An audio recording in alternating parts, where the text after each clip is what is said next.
Suiting सेट्रे Shahrukh Khan आहत। Film suiting बेले शाहरुख खान आहत होइचंती। अभिनेता शाहरुख खान निकटरे तांकर आगामी चलचित्र किंग रो एक्शन सीन सुटिंग समय आहत होइचंती।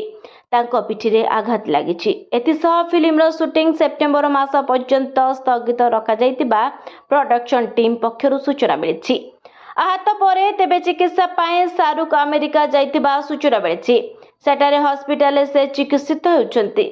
एबे से तांकर परिवार सह युक्तराष्ट्र रे अछंती। अन्यपटे शाहरुखर श्रीलंका गस्त कार्यक्रम थिबा बेले से असुस्थ थिबारु गस्त कार्यक्रम स्थगित रखा जाइछि। सिद्धार्थ आनंदकर निर्देशनाम निर्मित किंग चलचित्र रे शाहरुख सह तांकर झियो मध्य अभिनय करछंती। किंग जरिया रे शाहरुखर झियो सुहाना खान प्रथम करी बड़ परदारे नजर आसबे। से शेष थर पय नेटफ्लिक्स रो दि आचर्स रे देखा देथिले। एही चलचित्र रे दीपिका पादुकोण, अभिषेक बच्चन, जयदीप अग्रवाल, अनिल कपूर एवं अभिनय करथिबार देखिबाक मिलिबो। यह एक बड़ बजेट्र फिल्म बोली कहा जाउछि। ब्यूरो रिपोर्ट, न्यूज दुनिया।